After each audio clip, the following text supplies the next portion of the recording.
Buenas tardes. Hoy, a los 22 días del mes de abril del año 2025, siendo las 12:30 de la tarde, está programada la audiencia de tutela de derecho en la causa 2-2024-2021, en la que se va a atender la solicitud de la investigada Liz Patricia Benavides Vargas respecto de lo que se va a escuchar en esta oportunidad en relación a las declaraciones de Betsabe Felicita Revilla Corrales, Rafael Ernesto de la Barba y Zoraida Ábalos Rivera, que se habrían desarrollado en la investigación preliminar que tienen adelante en el caso en el que está comprendida. Esta audiencia está a cargo de quien habla, Saúl Peña Farfán, como juez de investigación preparatoria, y está siendo grabada en audio y video por el sistema de Google Meet. Bien, vamos a pasar a la acreditación de las partes. El Ministerio Público. Muy buenas tardes, señor juez. Muy buenas tardes con todos los presentes. En representación del Ministerio Público se acredita ante usted Luis Arturo Bayón Segovia, fiscal adjunto supremo adscrito al despacho de la Fiscalía de la Nación, con domicilio procesal en Avenida Abancay, cuadra 5, sin número, piso 9, casilla electrónica 171927, correo electrónico iyydc2@mpfn.gov.pe. Muchas gracias. La defensa de la investigada. Señor juez supremo de investigación preparatoria, señor fiscal supremo, con los presentes, buenas tardes. Por la defensa de la solicitante, Liz Patricia Benavides Vargas, el abogado Cristian Salas Beteta, identificado con registro del Colegio de Abogados de Lima, número 39841, con casilla electrónica SINOE 77600, con domicilio procesal fijo en Avenida Javier Prado Este 175, San Isidro, y con correo jpflores@rtiabogados.com. Bien, tenemos también una abogada que está en pantalla, podría acreditarse. Muy buenas tardes, señor juez supremo. Buenas tardes a todas las partes procesales. Me acredito como defensa necesaria, abogada defensora pública del Ministerio de Justicia y Derechos Humanos, María Antonieta Guamán Vara, con registro del Colegio de Abogados del Cusco, número 3138, domicilio procesal en el Jirón Carabaya, 831, oficina 501, casilla electrónica SINOE 57067, correo institucional maria.guamán@minjus.gov.pe, correo Gmail mahb.018@gmail.com, teléfono de contacto 992-642205, en mérito al requerimiento efectuado por su supremo despacho. Gracias. Bien, señorita abogada, toda la defensa necesaria, estando a que está presente en esta audiencia el abogado particular de la investigadora Liz Patricia Benavides Vargas, que le agradece por su concurrencia. ¿Sí? Entonces, muchas gracias, señor juez supremo. Voy a retirarme. Muy amable. Vamos a continuar con esta sesión. Vamos a dar el uso de la palabra a la defensa solicitante. Tiene el uso de la palabra, señor abogado. Gracias, señor magistrado. Como podrá verse en nuestro escrito y los anexos, la información es bastante abundante, pero voy a hacer un gran esfuerzo técnico por resumir, condensar y ser muy puntual en el agravio que reclamamos y en la solución que esperamos. Planteamos tutela de derecho contra 4 actas, son en realidad 3 declaraciones testimoniales. En atención a lo siguiente: la investigación penal, el procesamiento penal, es una actividad de índole científico. Y como toda actividad... Señora abogada, disculpe. Me da la impresión que tiene 2 equipos prendidos porque no, la transmisión está un tanto no como en otras oportunidades, ¿no? Si no se ve. No, doctor, de pronto son mis auriculares. Voy a eliminar auriculares y directamente hablar al dispositivo. De pronto es por eso. Voy a modificarlo, por favor.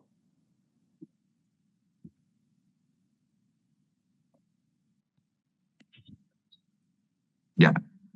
Ahí, señor magistrado, ¿se me puede escuchar mejor? Ahora está más claro, magnífico. Muchas gracias. Bien, señor magistrado, muy puntual. La investigación penal, el procesamiento penal, es un método científico. ¿Para qué? Para arribar a la verdad o para verificar afirmaciones respecto a determinados hechos. Y esa verificación, esa corroboración requiere, exige que la verdad se construya, se corrobore con datos objetivos. Y entre esos diversos datos objetivos, que son los elementos de convicción, y más adelante los medios probatorios, se habla de datos personales, periciales, materiales, documentales. Y entonces nuestra legislación, y basada obviamente en toda una doctrina procesal, establece como parte de esos datos objetivos de verificación, de demostración, el testimonio.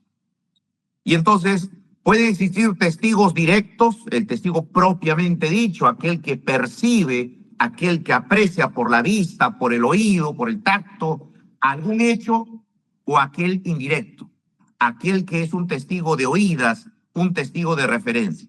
Ambos válidos, sí, pero al testigo de referencia, su afirmación se le tiene que verificar a partir de datos de corroboración de esa información que otro le habría brindado. Perfecto, válido.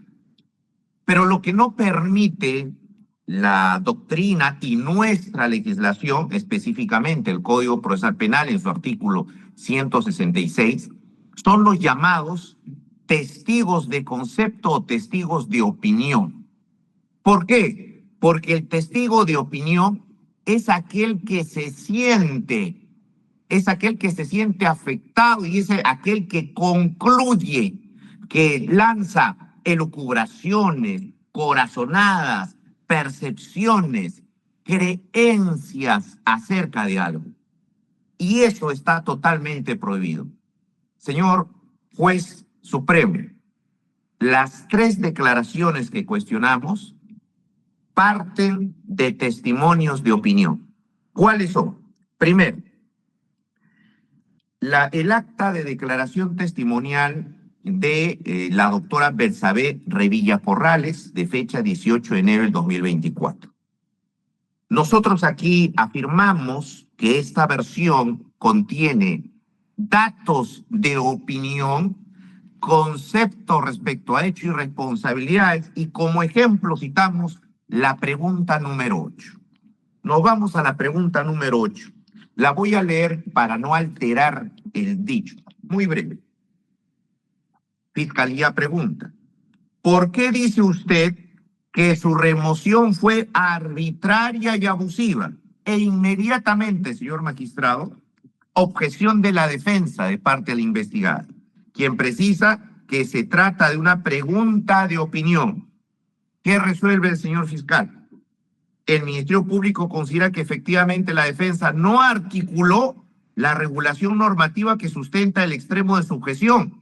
Es decir, la Fiscalía lo que le exigía al abogado, que decía: oiga, esta es una pregunta claramente para que esta testigo dé una opinión, no de fe de un acto puntual, objetivo. Y la Fiscalía, en lugar de respetar el principio de legalidad y ser objetiva, le dice al abogado: infundada porque no me has dicho la norma exacta, como si el Ministerio Público desconociera las disposiciones del Código Procesal Penal. Es decir, no se acordaban que existía el artículo 166, numeral 3. Mire usted, y en base a eso declara infundada y ordena la pregunta y mire toda la respuesta de percepción, de opinión, de concepto que da la declarante. Y así avanzamos hasta la pregunta 10.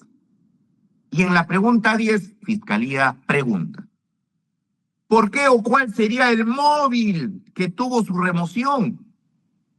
Objeta la defensa, refiriendo que se trate de una pregunta de opinión en base al artículo 166, inciso 3, donde nos refiere que no se admita al testigo expresar conceptos o opiniones que personalmente tenga sobre los hechos y responsabilidades. Y ahora sí le cita el dispositivo, el artículo. ¿Qué responde Fiscalía? El Ministerio Público considera que debe declararse infundada la objeción toda vez que la pregunta planteada viene a ser una secuela de la pregunta 8, es decir, la que primero se objetó y donde la Fiscalía dijo, oye, dime el artículo exacto, y como no le dijeron el artículo exacto, la rechazó. Mire usted este entrampamiento que se ha desarrollado, donde no solo hay una vulneración a lo que es el principio de legalidad, se saca información indebida, prohibida por el código, sino también una afectación al principio de objetividad. Este es un solo ejemplo de esta primera declaración. Nos vamos a la segunda declaración. La segunda declaración corresponde al testigo Rafael Ernesto Vela Barba. Tanto su declaración de fecha 21 de enero del 2024 como su ampliación del 21 de febrero del 2024. Un ejemplo de respuesta de opinión. Vamos a la pregunta número 3. Pregunta número 3. Le preguntan, ¿qué hechos le ha tocado vivir y presenciar? Una pregunta sumamente genérica, amplia, y el testigo empieza. Sucede que he venido sufriendo desde fines del mes de abril y principios del mes de mayo un acoso permanente de la autoridad de control del Ministerio Público, consistente en la apertura en principio de una investigación disciplinaria luego de la llegada del extraditado Alejandro Toledo Manrique. Empieza ahí a narrar todo acerca de la extradición, narra. Él considera que esas investigaciones disciplinarias constituyen, y lo califica así, lo califica, acoso permanente. Y sigue narrando, segundo gran párrafo, tercer párrafo, dice, segundo hecho por el cual se dieron las declaraciones del fiscal José Domingo Pérez, por el cual la autoridad de control abrió la investigación de oficio, fue porque días previos a la llegada de Alejandro Toledo había realizado una reunión de evaluación de ejecución de las medidas cautelares que la Comisión Interamericana de Derechos Humanos había otorgado en 2021. Y narra y dice, el fiscal expresó su incomodidad porque sentía como una censura a su libre ejercicio de la libertad de expresión y su deber de información y rendición de cuentas dentro del caso Lavajato. O sea, empieza a dar toda una opinión acerca de situaciones que en el Ministerio Público o específicamente de la Autoridad Nacional de Control a él no le parece, no le agrada y siente que es un acoso, sin sustento alguno, más allá de su mero parecer. Y así continúa. Señor magistrado, y en la ampliación, que es el acta del 21 de febrero, mire usted la segunda pregunta. Ateniendo a su declaración rendida el 22 de enero de 2024 ante esta Fiscalía Suprema, ¿tiene algo más que agregar? Y el señor narra páginas, sábanas enteras, sin ningún control del Ministerio Público. Otro testigo de opinión. Y la última, la declaración testimonial de la doctora Zoraida Ábalos Rivera, de fecha 5 de febrero del 2024. También testigo de opinión. Veamos preguntas 12, 13, 14 y 15. Pregunta 2. La pregunta es, ¿qué conoce de la remoción de la doctora Revilla de la Segunda Fiscalía Suprema Transitoria Especializada en Delito de Corrupción de Funcionarios Públicos? Y la doctora narra, dice, bueno, me enteré como todos, a fines de julio del 2022, que la doctora había sido removida. Y después, por lo que sale en la prensa, que el informe que había motivado esa remoción era presuntamente falso. Peor aún, o sea, se han formulado preguntas a personas que no son testigos directos, que no les consta directamente un hecho o una conducta, y se les desarrolla, se les permite desarrollar toda una suerte de alegato, obviamente atacando, cuestionando la labor de la hoy investigada Patricia Benavides. Pregunta 14. ¿Conoce usted el motivo de dicha remoción? Solamente lo que salió en los diarios. en base a sus respuestas anteriores. Número 15. Si era común acudir a los reportes de producción de la Fiscalía Suprema para decidir la permanencia de quienes encabezan las mismas, objeción de la defensa. La defensa objeta la pregunta por tratarse de pregunta de opinión, puesto que el testigo ha detallado cómo se enteró de dicha información y se le está preguntando una opinión. Clarísimo, doctor. Clarísimo, señor magistrado. ¿Y qué dice el señor fiscal? Responde el Ministerio Público. La pregunta de opinión es una que exige del interrogado un juicio de valoración. Por el contrario, aquella que pretende acceder al conocimiento que el testigo guarece no puede ser reputado como tal. En los términos del artículo 165, incluso se equivocan de dispositivos en 166 y declara infundada la objeción. Estos son apenas algunos ejemplos, señor juez, de cómo tenemos aquí, se ha permitido en esta carpeta fiscal 1228, testigos de opinión que, ojo, peligrosamente son usados para sustentar como elementos de convicción sus diversos pedidos de suspensión de derechos, impedimento de salida del país, levantamiento del secreto de las comunicaciones, son remitidos como anexos a las denuncias constitucionales al Congreso. Señor magistrado, esto no se puede permitir y con esto concluyo. El acuerdo plenario 4-2010 que la Corte Suprema desarrolló sobre tutela de derechos permite justamente atacar desde las diligencias preliminares aquellos datos que aparecen, que son recolectados o recabados en la investigación preliminar, desde la investigación preliminar, a través de procedimientos indebidos o ilegales. Y en este caso, señor magistrado, la norma es clara. El artículo 166.3 dice textualmente: no se admite al testigo expresar los conceptos u opiniones que personalmente tenga sobre los hechos y responsabilidades, salvo, ahí viene la salvedad, cuando se trata de un testigo técnico, que no son estos casos. En ese sentido, la obligación de no admitir esas versiones, de no admitir ese tipo de respuestas, es del Ministerio Público, quien no cumplió con ese filtro, pese a las observaciones y objeciones que la defensa en esas diligencias planteó. Consecuentemente, a efectos de excluir este material indebidamente recolectado, solicitamos su despacho proceda a excluirlos de la carpeta fiscal 1228-2023 por vulneración directa al principio de legalidad, al principio de objetividad y esencialmente al derecho de defensa. Muchas gracias, señor magistrado. Bien, corremos traslado de lo escuchado al Ministerio Público. Muchas gracias, señor juez. Hemos escuchado atentamente la intervención del abogado defensor de la señora Liz Patricia Benavides Vargas, quien solicita su judicatura que excluya 4 actas de declaraciones testimoniales de 3 órganos de prueba. El fundamento principal, como se ha podido escuchar, es que estas actas contendrían respuestas o preguntas de opinión, lo que vulneraría la legalidad del procedimiento para el verificativo de esta diligencia.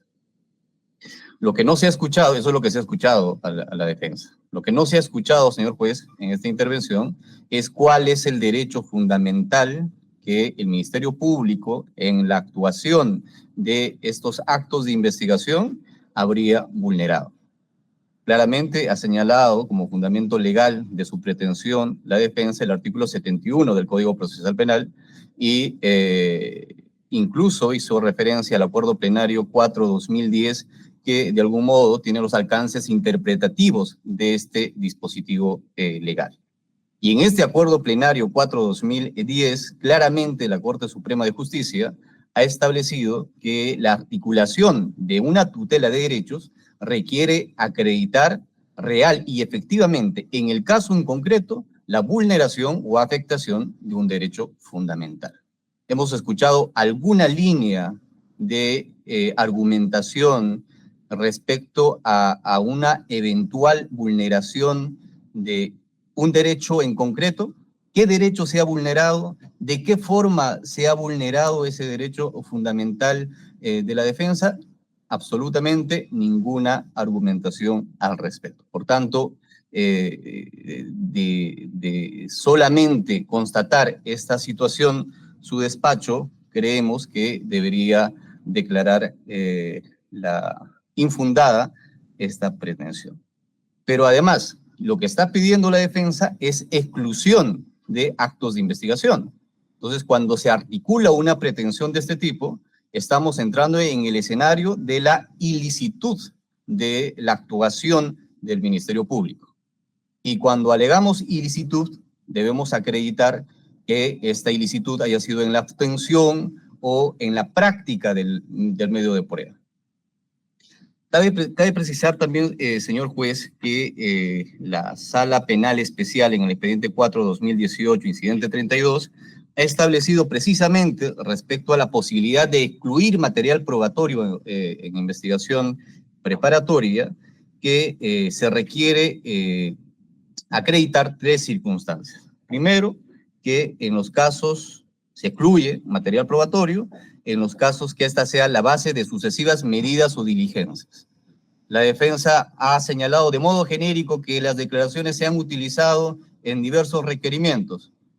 Primero tendría que haber señalado qué extremos, porque está pidiendo la exclusión total de las actas de declaración. ¿Qué extremos de estas actas de declaración contienen vicios de constitucionalidad? Por tanto, son ilícitas.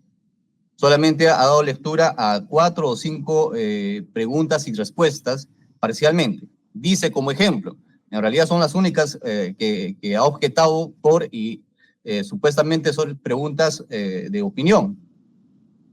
Entonces, si este es el caso, la defensa debió acreditar que estos extremos de las respuestas o de las preguntas se hayan utilizado en alguna medida o diligencia. Eso admitiendo que no es el caso, que en efecto esas preguntas o respuestas sean de opinión. Luego también se exige que no exista una vía propia para alcanzar este propósito. El medio de cuestionar una pregunta que tendría la condición de inidónea por ser de opinión es precisamente las objeciones. Ese es el medio que el legislador ha previsto para su cuestionamiento. Y luego señala que tenga que ver con la afectación o vulneración de algunos de los derechos fundamentales del imputado reconocido en el artículo 71 del Código Procesal Penal. Por tanto, ninguna de estas circunstancias ha sido cumplida argumentativamente, ni de modo escrito, ni de modo oral, por la defensa y por tanto no procede exclusión alguna. Pero sobre el meollo del asunto, aunque me parece que es irrelevante para que se resuelva una tutela de derechos en función o en cara a la constatación de un derecho fundamental, es el concepto o la opinión que tiene el abogado de qué debe entenderse por una pregunta de opinión. Evidentemente es un término abstracto que debe ser llenado de contenido en función a los datos concretos del caso. Por ejemplo, ¿no? Cuestiona de que la pregunta en el que se hace mención a la arbitraria y abusiva término del vínculo laboral de la doctora Berzabe de Revilla sería una pregunta de opinión. Lingüísticamente estamos hablando de términos abstractos. ¿Cómo se llena de contenido a qué debe entenderse por arbitrario y qué debe entenderse por abusivo? Va a ser en función precisamente a lo que previamente ha señalado la fuente o el órgano de prueba. Y en este caso, si usted lee integralmente el acta y no de modo fraccionado, podrá reparar, señor juez, que el órgano de prueba señala pues cuáles son los datos objetivos que le llevan a afirmar de que su conclusión como fiscal suprema ha sido un acto arbitrario y abusivo. Por tanto, no es una opinión la que está vertiendo, sino es la conclusión inferencial de datos previos que le preceden, como premisas de esa afirmación.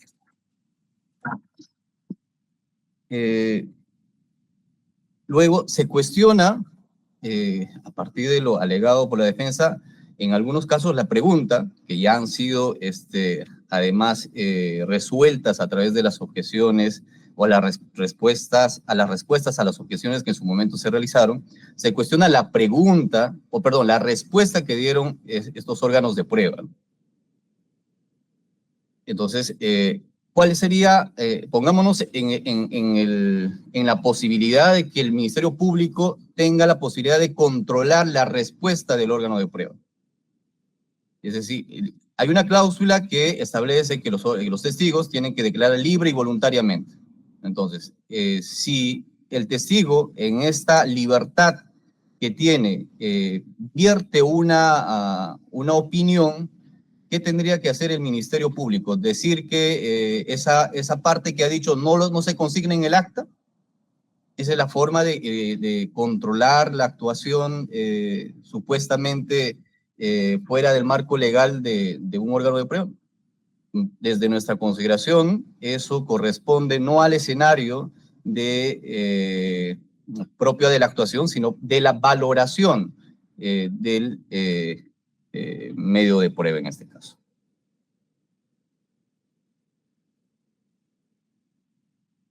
Señor juez, la defensa, bueno, ha hecho alegaciones pues que no corresponden, ha hablado sobre como planteamiento metodológico de la investigación, de la prueba directa y de referencia, conceptos que no tienen correlación con lo que la doctrina más autorizada ha señalado, confunde la prueba el testimonio de referencia con la prueba indirecta, que bueno, son temas que en realidad no son sustanciales para el propósito de esta diligencia, pero claramente es una apreciación equivocada de lo que debe entenderse una prueba directa de una prueba indirecta. Entonces, para la defensa, ya para concluir, únicamente sería válido, y para poner un ejemplo, un testimonio en un caso de homicidio que declare sobre el momento en que el autor del hecho apretó el arma. Solamente sería esa la prueba válida para la defensa. Si es que hay testimonios que declaran o que tienen relación con el momento en que se compró el arma o con el momento que sitúan a la persona en el lugar de los hechos, no sería relevante para la defensa, serían pruebas de referencia, según lo que ha señalado, ¿no? Claramente estamos en un terreno de prueba indirecta, pero reitero que no son datos que te sirvan sustancialmente para resolver una tutela de derechos en el modo en que han sido planteados. Por esa razón, solicitamos que la misma sea declarada infundada. Muchas gracias. Bien, hemos escuchado ambas partes. Señor abogado, ¿quiere usted agregar algo a lo que dijo el Ministerio Público? Sí, señor magistrado, 30 segundos, muy rápido. A lo dicho por el señor fiscal. ¿Se ha precisado los derechos vulnerados? Sí, tanto en nuestro escrito como oralmente. Principio de legalidad, principio de objetividad, derecho de defensa. ¿Cómo una persona puede defenderse de una opinión, de un testimonio de concepto, de conclusión, de atribución? No hay forma, hay una afectación directa al derecho de defensa. ¿Qué hacemos frente a un Ministerio Público que no respeta el artículo 166, que se pasa por alto, deja que el testigo opine y declara infundadas las objeciones? Entonces, no es que ya hay una vía, no. La vía no es el Ministerio Público. La vía para cuestionar esa afectación es la tutela de derechos. La ilicitud justamente consiste en esta vulneración, en no respetar lo que dice el artículo 166. Respecto a que son pocas las preguntas que hemos detectado, obviamente son parte de un acta. No podemos nosotros pedir, elimínese la pregunta 2 de todo el acta. No, pues no es la esencia. Aquí se ha generado la afectación, se ha viciado todo el documento. Respecto a la afirmación, por ejemplo, de la doctora Betsabe Revilla, es una apreciación, una conclusión, usando el término del señor fiscal, una conclusión a la cual ella arriba a partir de datos. Y por tanto, esa conclusión la lleva a afirmar que fue sacada, removida de manera arbitraria y abusiva. Señores, esto es una opinión. Ese no es un testimonio objetivo. Y finalmente, ¿cómo el Ministerio Público entonces debe controlar? El Ministerio Público no debe callar al testigo porque este es espontáneo. No, error ahí. El Ministerio Público sí tiene control del acto de investigación. Y el Ministerio Público, así como controla, dice, abogado, esa pregunta no es procedente, también al testigo le dice, señor, cíñase a lo que le consta. Señor, usted no puede vertir opiniones, elucubraciones, corazonadas, pareceres. Ese es el rol del fiscal objetivo. Lamentablemente, en este caso, eso no se ha dado. Muchas gracias, señor magistrado. El Ministerio Público. ¿Quiere agregar algo? Sí, señor juez, muchas gracias. Señala la defensa que sí ha precisado la vulneración del derecho fundamental. Mencionarlo de modo abstracto, se vulneró el derecho de defensa sin dar datos concretos de qué forma y modo se vulneró en este caso en específico el derecho fundamental, no es señalar y fundamentar el agravio de vulneración de derecho fundamental o constitucional. Dar las razones de por qué una persona considera una conducta arbitraria no es opinión. Hay que entender en todo caso en qué terreno estamos. Estamos hablando de hechos institucionales y de expresiones como lingüísticamente, como he señalado, abstractos, pero no necesariamente eso implica que estemos en el terreno de la opinión, sino como ya hemos señalado, en todo caso, desde el punto de vista del razonamiento probatorio, estamos en una inferencia o en un razonamiento inferencial. Y respecto a que se ha señalado la vulneración de la ley como fundamento de la exclusión, no cualquier vulneración de la ley, si fuera el caso, y esto de modo abstracto, implica vulneración de un derecho fundamental. Solamente cuando hay vulneración de derecho fundamental, cuya carga argumentativa debió estar en la defensa, en el caso en concreto, procede la exclusión. Y eso es lo que no ha acreditado ni en la primera intervención ni en la segunda intervención el abogado defensor. Si hay otros problemas de ilegalidad, estaremos en todo caso de ilegalidad en el ámbito procesal ante lo que se denomina doctrinariamente prueba irregular, pero no es el caso, señor. Muchas gracias. Bien, señor abogado, su parte reclamó de esto posteriormente a las declaraciones al Ministerio Público. ¿Obtuvo alguna respuesta? Sí, señor magistrado, presentamos un escrito con fecha 31 de marzo de 2025, condensando todos los cuestionamientos de estas 3 declaraciones contenidas en las 4 actas y como respuesta, perdón, 14 de marzo es nuestro escrito, 14 de marzo del 2024. Y como respuesta tenemos la providencia 617 del 18 de marzo, en donde la Fiscalía declara no al lugar a la exclusión de las actas de las declaraciones testimoniales. Bien, he escuchado su intervención, he revisado también el recurso. Hablamos de 3 declaraciones de órganos de prueba, pero usted no hace referencia a preguntas concretas y no está pidiendo que se invaliden todas las declaraciones. ¿Así es? Efectivamente, señor magistrado, el total del acta, de cada acta.